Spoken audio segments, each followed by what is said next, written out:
चलिए सभी लोग हाथ जोड़ लीजिए।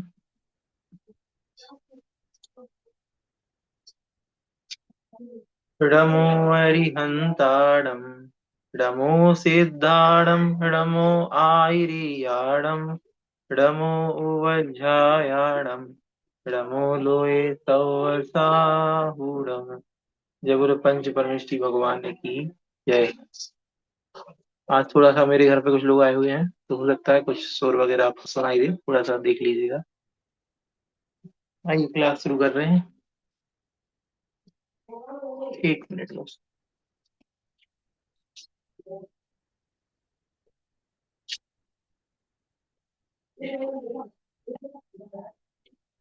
कितने हो गए थे कोई बताइए जरा, 215 हो गए थे शायद। 216 से हमको शुरू करना है आज, है ना। 215 यहाँ तक हुए थे, यहाँ से पढ़ना है। ठीक है ना। एक बार मैसेज करके बताइए।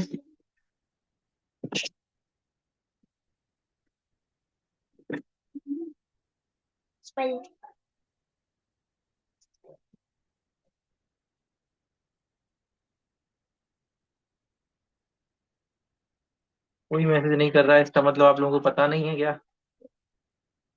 चलिए ठीक है।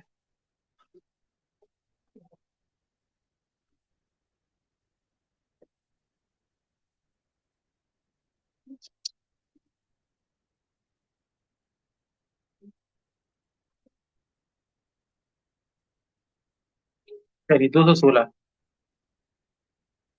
जिसको एक क्रोध आदि विकार विद्यमान है, वह क्या देव हो सकता है, अर्थात वह कदापि देव नहीं हो सकता। जिसमें सम्यक ज्ञान नहीं है, वह क्या तप और गुरु हो सकता है, नहीं हो सकता। जिस संपत्ति में पात्रों के लिए दान नहीं दिया गया, वह क्या सफल हो सकती है, अर्थात नहीं होती। तो यहाँ पे दान के बारे में विशेषकर फिर से उद्बोधन यहाँ पे आचार्य महाराज दे रहे हैं कि जो मनुष्य जीवन जिसमें क्रोध आदि विकार हैं, क्या उसमें आपको देवता जैसी पूज्यता प्राप्त हो सकती है, नहीं हो सकती। ठीक है। जो व्यक्ति सम्यक ज्ञान से रहित है, जिसके पास सम्यक ज्ञान रूपी तप नहीं है, क्या वह तप और गुरु, तपस्वी और गुरु हो सकता है, अर्थात नहीं हो सकता।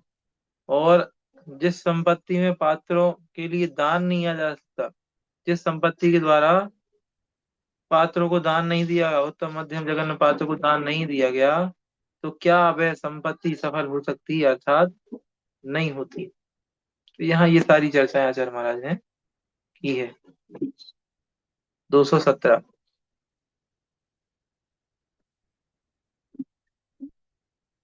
यदि ऊपर वाला देखिएगा, यदि मनुष्य के पास तीनों लोगों को वशीभूत करने के लिए अद्वितीय वशीकरण मंत्र के समान दान एवं व्रत आदि से उत्पन्न हुआ धर्म विद्यमान है, तो ऐसे कौन से गुण हैं जो उसके अधीन ना होते हों, अर्थात धर्मात्मा मनुष्य के लिए सब प्रकार के गुण, उत्तम सुख और अनुपम विभूति भी स्वयमेव प्राप्त हो जाती है।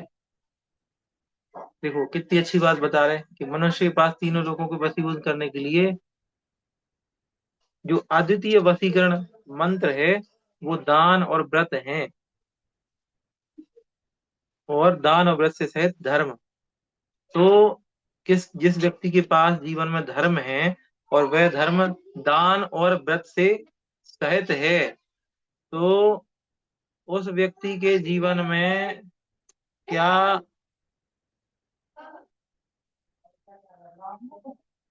क्या उस व्यक्ति के जीवन में कोई भी कमी रह सकती है, उत्तम गुण, उत्तम सुख, उत्तम विभूति, इसमें से किसी भी चीज की कमी हो सकती है, नहीं हो सकती। आगे,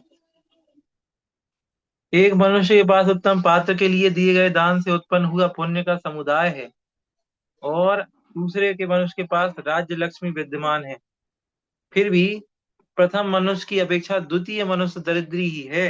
क्योंकि उसके पास आगामी काल में फल देने वाला कुछ भी शेष नहीं है। देखो बहुत अच्छा ये उदाहरण दे रहे हैं आचार्य महाराज कि एक व्यक्ति है जिसके पास, जिसने दान दे करके कुछ पुण्य कमा के अपने पास संचित कर रखा है। जैसे हम अपने बैंक में पैसा बचा करके रखते हैं, ऐसे ही किसी व्यक्ति ने भी दान दे करके अपने पास बहुत सारा पुण्य इकट्ठा कर लिया। भले ही वो गरीब है, उसके पास ज्यादा पैसा नहीं है, लेकिन पुण्य है। और एक दूसरा व्यक्ति है जिसके पास पुण्य तो नहीं है लेकिन पूरी राज्य संपदा है, राज्य वैभव है, पूरा पैसा भरा हुआ है खजाने में। लेकिन आश्चर्य की बात यह है कि वह व्यक्ति, जो दूसरा व्यक्ति है उससे श्रेष्ठ है।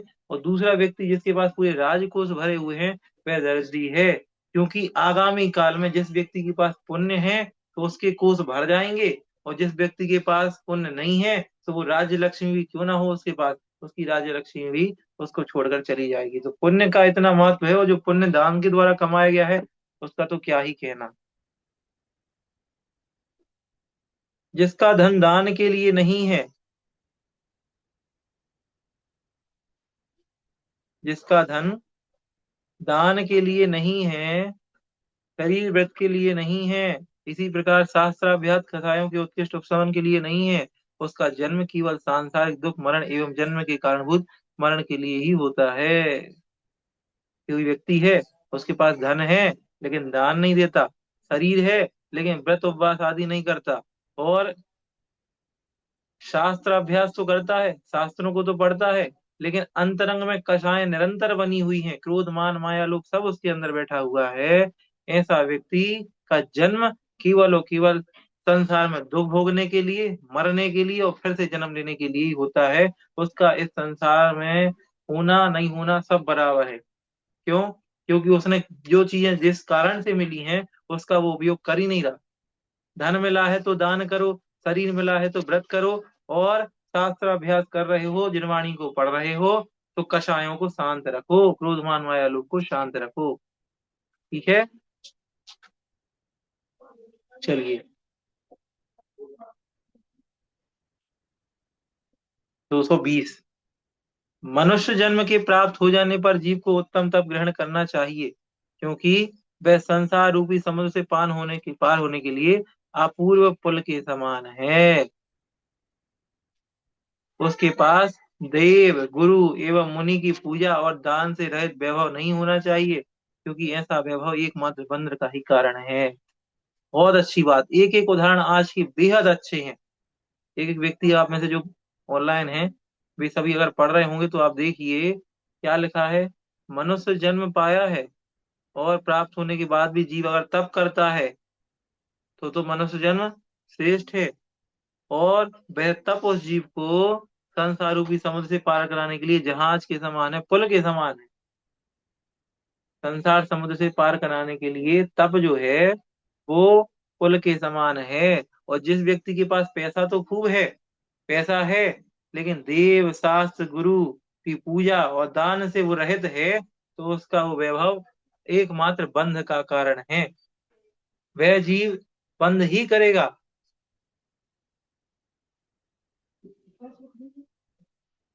तो उस जीव का बंध का कारण है वो। ठीक है।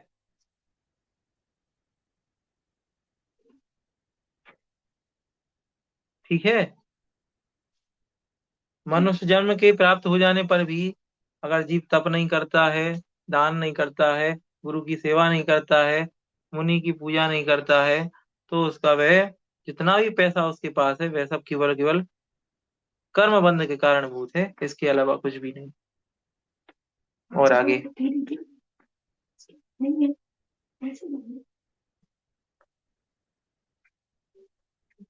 10 मिनट हो जा। 221। पापोत्पादक समस्त कार्यों के संबंध से रहित ऐसी चित्त वृत्ति का आश्रय करने वाली भिक्षा कहीं श्रेष्ठ है, किंतु सत्पात्र दान से रहित होकर विपुल एवं तीव्र दुखों से परिपूर्ण दुर्लंघ नरकादि रूप दुर्गति को करने वाली विभूति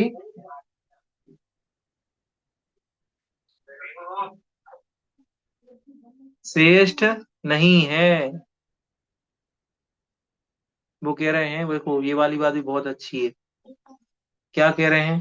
23 नंबर में देखो। कि जिस भिक्षा के होने पर चित्त की वृत्ति समस्त प्रकार के पाप को पैदा करने वाले कार्यों के समस्त संबंध से दुखित नहीं होती, अर्थात पाप करने वाले कार्यों की ओर झांकती भी नहीं, ऐसी भिक्षा तो उत्तम है। किंतु विस्तीर्ण नाना प्रकार के दुखों से नहीं पार करने योग्य ऐसी दुर्गति को देने वाली तथा उत्तम आदि पात्रों के दान के उपयोग से रहित विभूति की कोई आवश्यकता नहीं है। अगर हमारे पास पैसा है तो वो पैसा भी ऐसा होना चाहिए कि हम चार प्रकार के दान कर सकें। अगर हम दान ऐसा दे रहे हैं जो दान किसी काम का ही नहीं है, मुनिराज है, मुनिराज को मोबाइल दे दोगे, लैपटॉप दे दोगे, टीवी दे दो उनके लिए, तो क्या उससे आपका दान कल्याणकारी है?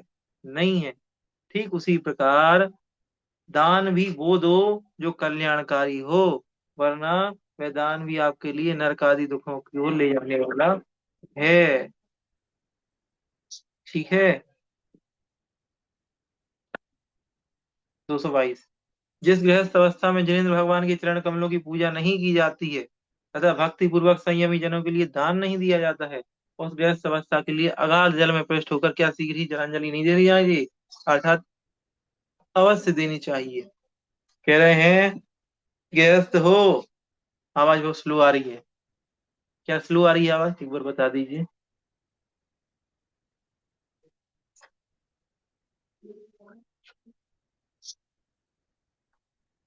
जिस गृहस्थ के जीवन में जिस गृहस्थ के जीवन में कोई अगर दान नहीं देता, कोई तप नहीं करता, तो निश्चित रूप से मानना कि उस गृहस्थ अवस्था की तो पानी में उतर के जलांजलि दे देते ना, जैसे अंजलि में जल लेकर के नदी के बीच में खड़े हो जाते और उस अंजलि को छोड़ करके मैं इसका त्याग करता हूँ, मैं इसका श्राद्ध करता हूँ। ठीक। तो इस प्रकार की बात कह रहे हैं कि उस जीवन की तो जलांजलि दे दो, कोई वो काम का ही नहीं है, तुमने जीवन में कोई दान नहीं दिया, तुमने कोई तप नहीं किया, तो इस जीवन से अच्छा है कि तुम उसकी जलांजलि दे दो। आगे, यहाँ संसार रूप समुद्र में परिभ्रमण करते हुए यदि चिरकाल में बड़े दुख से मनुष्य पर्याय प्राप्त हो गई है तो उसे पाकर उत्कृष्ट तप करना चाहिए। अगर बहुत मुश्किल से हमें मनुष्य पर्याय मिली है तो तप करो। यदि वह कदाचित तप भी नहीं किया जा सकता तो अणुवती ही हो जाना, जिससे कि प्रतिदिन पातदान हो सके। अगर संयमी नहीं बन पाओ, मुनि नहीं बन पाओ, आर्य का नहीं बन पाओ, तो कम से कम प्रतिमाओं को तो धारण कर ही लेना।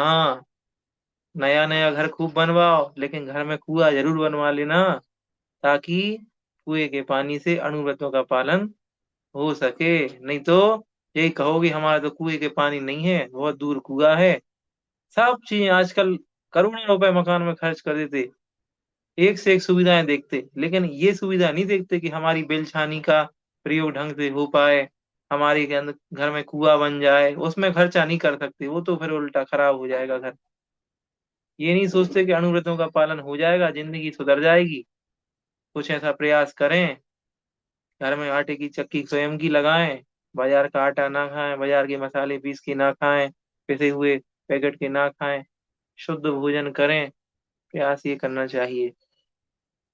बस, कुछ नहीं होता इतने में ही दो पिता जितना ये गृहस्थी में अपन लोग करते हैं, उतने से अणुव्रत का पालन होना कोई कठिन नहीं है। 12 व्रतों को आप सबने पढ़ा है और आपको लगता होगा कि ये 12 व्रत हम अपने जीवन में पाल सकते हैं, कोई बड़ी बात नहीं है। चाहे गृहस्थ हो, चाहे मोक्ष मार्गी हो, 12 व्रतों को लेना कोई बड़ी बात नहीं है। 12 व्रत ले लिए तो दो प्रतिमाएं हो जाती हैं। ऐसा। 224। जो मनुष्य अपने गृह से बहुत सा पाथे, पाथे मतलब कलेवा, कलेवा मतलब रास्ते का खाना जो बांध के चलते हैं, ग्रहण करके दूसरे किसी गांव को जाता है, वह कि जिस प्रकार सुखी रहता है उसी प्रकार दूसरे जन्म में प्रवेश करने के लिए प्रवास करने वाले इस प्राणी के लिए व्रत एवं दान से कमाया हुआ एकमात्र पुण्य ही सुख का कारण है। देखो, अपन लोग एक गांव से दूसरे गांव जाते हैं, तो रास्ते में मान लो सफर करके 2 दिन का जा रहे हैं, तो अपने रोटी बांध के ले जाते, सब्जी बांध के ले जाते। आपको तो रोटी सब्जी तो पुराना हो गया, हम तो अच्छी अच्छी चीजें ले जाते। ठीक है। तो हम तो एक उदाहरण देने के लिए समझा रहे हैं कि जो व्यक्ति 2 दिन के सफर पर जा रहा है, अगर वो खाना बांध के ले जा रहा है तो वो सुखी है, उसका आराम से सफर कट जाएगा, वहां पे भी सुखी रहेगा। और जो व्यक्ति 2 दिन के सफर पर जा रहा है और रास्ते में कुछ बांध के नहीं ले गया, तो बेचारा भूखा मरेगा। आज के समय में होटल खुल गए, लेकिन महाराज के समय में नहीं थे। उस समय तो लोग कलेवा बांध के ही चलते थे, 5-5 10-10 दिन की, महीनों महीनों की यात्राएं होती थी, बैलगाड़ी से जाना होता था। ट्रांसपोर्ट सुविधा नहीं थी 1000 साल पहले। तो महाराज कह रहे ठीक उसी प्रकार तुमने पूर्व में पुण्य किया हुआ, इसलिए तुम्हें इस समय मनुष्य पर्याय मिल गई, अच्छा घर मिल गया, सब कुछ मिल गया, संपन्नता है। लेकिन अगले भाव में जब जाओगे तो इधर से पुण्य बांध के ले जाओगे कि नहीं? अगर नहीं बांध के ले गए तो वहां दुख भोगोगे। तो इसीलिए कलेवे के समान इस जन्म में कुछ पुण्य बांध लेना, ताकि अगले जन्म में दुख ना मिले। बहुत अच्छे, एक से एक उदाहरण बहुत अच्छे। समझ आया उदाहरण? आगे चलते हैं। यहाँ काम अर्थ और यश के लिए किया गया प्रयत्न भाग्यवश कदाचित निष्फल भी हो जाता है, किंतु पात्र जन के अभाव में भी हर्ष पूर्वक दान के अनुष्ठान में किया गया केवल संकल्प भी पुण्य को करता है। आप दान दो, आप अपने अर्थ का अच्छा उपयोग करो, ठीक, यश करो, सब कुछ करो, फिर इसलिए प्रयत्न करो। अगर आप इस सब के लिए प्रयत्न करोगे तो हो सकता कदाचित आपके वे प्रयास निष्फल हो जाएं। आप जो प्राप्त करना चाह रहे हो, धर्म की बात नहीं कर रहे, अन्य क्षेत्रों की बात कर रहे हैं।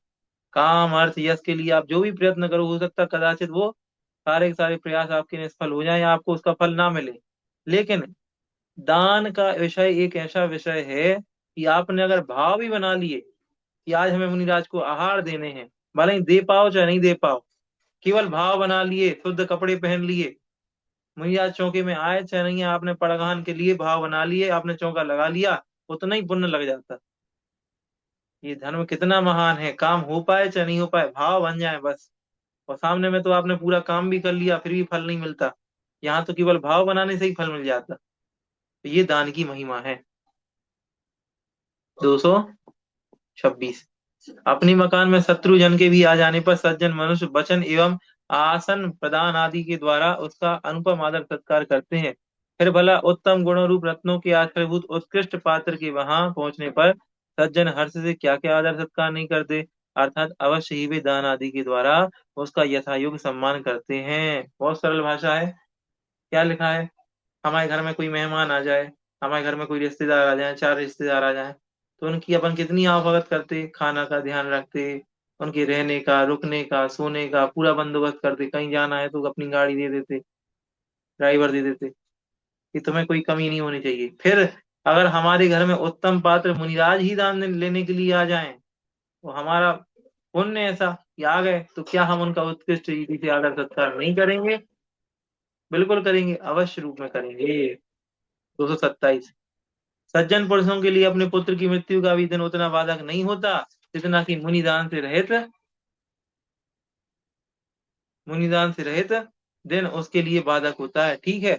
दुर्निवार दुष्ट दैव के द्वारा कुत्सित कार्य के लिए किया जाने पर बुद्धिमान मनुष्य उसे अनिष्ट नहीं मानता, किंतु पुरुष के द्वारा ऐसे किसी कार्य के किए जाने पर विवेकी प्राणी उसे अनिष्ट मानता है। मेरा बेटा ही क्यों ना मर जाए उस दिन, तो भी मेरे लिए वो दिन बुरा नहीं है, लेकिन भगवान वो दिन कभी ना आए जिस दिन मेरी कुटिया में मुनिराज के कोई आहार ना हो। पहले के श्रावकों के ऐसे भाव होते थे। कैसे होते थे? क्योंकि पहले शुद्ध भोजन बनता था, सभी के यहाँ सोले के आहार होते थे।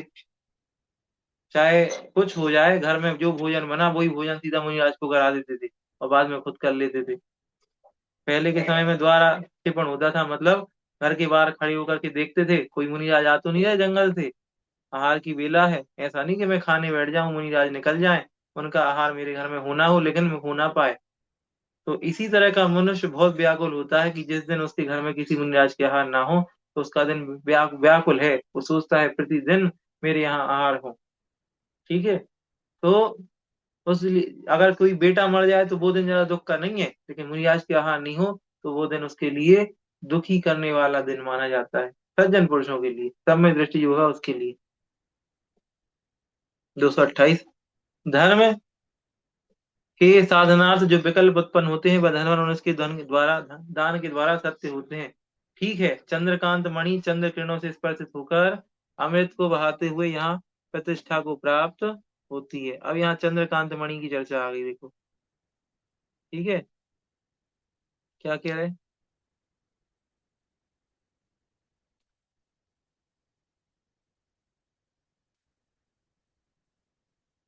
जिस प्रकार किसी मकान में चंद्रकांत मणि लगी हुई है, सुनना कि क्या कह रहे हैं इसमें, समझना। और जब तक उसके साथ चंद्रमा की किरणों का स्पर्श नहीं होता तब तक उसे उससे पानी नहीं झर सकता। ऐसी चंद्रकांत मणि की विशेषता है कि उसमें अगर चंद्रमा की किरणों का स्पर्श हो तो पानी झरने लगता है मकान में से। तो जब तक चंद्रमा की किरणें नहीं पड़ रही तब तक उस मकान की कोई प्रतिष्ठा नहीं, किंतु जिस समय चंद्रमा के स्पर्श से उससे पानी निकलने लगता है उस समय उसकी बड़ी भारी प्रतिष्ठा होती है। उसी प्रकार धनी पुरुष के चित्त में जो जन मंदिर बनवाना, तीर्थ यात्रा करना आदि धर्म के कारण उत्पन्न होते हैं, वे बिना पात्रदान के सत्यभूत नहीं समझे जाते, किंतु पात्रदान से ही वे सत्य समझे जाते हैं। इसलिए गृहस्थियों को पात्रदान अवश्य देना चाहिए, क्योंकि यह सभी में मुख्य है। समझ आइएगा था, ये श्लोक समझ में आया? इतनी सी बात कह रहे हैं कि जैसे कोई मकान में चंद्रकांत मणि लगी हुई है। चंद्रकांत मणि का काम होता है कि वो चंद्रमा की रोशनी पड़ती है उस चंद्रकांत मणि पर, तो घर में से पानी निकलने लगता। अब ये अपने समय में तो नहीं होती, पर होती होगी पूर्व में, तो महाराज ने इसीलिए उदाहरण दिया है। ठीक। और जब तक उसमें चंद्रमा की किरण नहीं पड़ रही, तो जब तक पानी नहीं निकल रहा, तो उस मणि के होने का कोई सार है नहीं। ठीक उसी प्रकार सज्जन पुरुष भी यही सोचते कि मेरा जीवन में अगर मैंने मंदिर नहीं बनवाए, तीर्थ यात्रा नहीं की, धर्म के कारणभूत कार्य नहीं किए, तो मेरा ये जीवन भी व्यर्थ है, मनुष्य पर्याय के मिलने पर भी। ठीक है, समझ आया? कितने हो गए? 228, 229।